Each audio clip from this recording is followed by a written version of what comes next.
அனைவருக்கும் அன்பு வணக்கம் நண்பர்களே. மே 22, 2025 வந்து 103 ரயில் நிலையங்கள் வந்து இனாகுரேஷன் பண்ணியிருக்காங்க. ஸோ இந்த ரயில் நிலையங்கள் எல்லாமே ரீடெவலப்மெண்ட் பண்ணப்பட்ட ஒரு ரயில் நிலையங்கள். அம்ரித் பாரத் ஸ்டேஷன் ஸ்கீம் அப்படிங்கிற திட்டத்துக்கு கீழே தான் இந்தியன் ரயில்வேல 1300 ரயில் நிலையங்கள் வந்து மறுசீரமைப்பு பணிகள் நடைபெற்று வருது. அதில் நேற்று மே 22 வந்து பாரத பிரதமர் திரு நரேந்திர மோடி அவர்கள் வந்து 103 ரயில் நிலையங்கள் வந்து காணொலி வாயிலாக திறந்து வச்சுருக்காங்க. ஸோ அதில் நம்மளுடைய பகுதியான தெற்கு ரயில்வேல 9 ரயில் நிலையங்கள் வந்து திறக்கப்பட்டிருக்கு.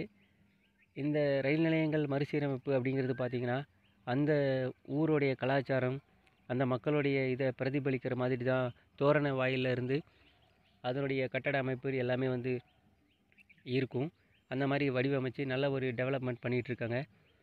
இட வசதி இருந்தும் கூட மக்கள் பயன்படுத்த முடியாத சூழ்நிலை தான் இதுக்கு முன்னாடி இருந்தது. இப்போ பார்த்திங்கன்னா அதை மக்கள் என்னென்ன பயன்பாடு அவங்களுக்கு அதிகப்படுமோ, 2 வீலர் பார்க்கிங், நிறைய பேர் தங்குற மாதிரி வெயிட்டிங் ஹால், அந்த மாதிரி நிறைய ஒரு உள்கட்டமைப்பு வசதிகளை வந்து உருவாக்கிட்டு இருக்காங்க.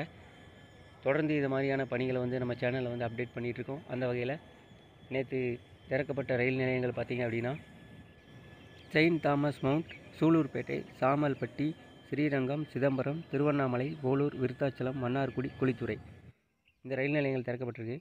தேங்க்ஸ் ஃபார் வாட்சிங் ஃப்ரெண்ட்ஸ். நன்றி, வணக்கம்.